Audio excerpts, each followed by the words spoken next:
In this video I'll show you how to remove the radio from your Toyota Corolla. You'll need a flathead screwdriver or a trim tool removal like this one.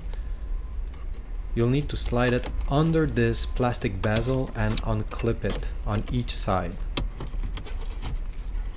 After doing this, it will slide right off just by pulling it this way.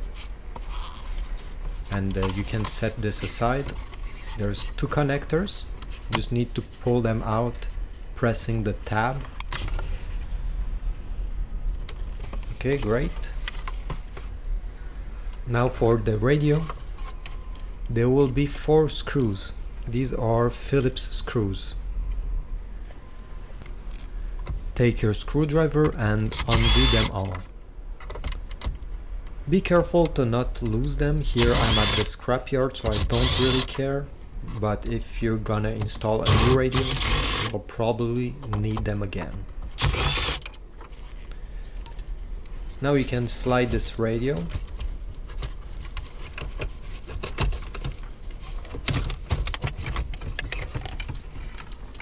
And on the back you'll have the connectors. Again, you just need to press on the release tab and pull them out. The antenna, you just need to pull it out this way. It's very easy. Here we go. Thanks for watching, and please subscribe and give a like, comment if this video was helpful.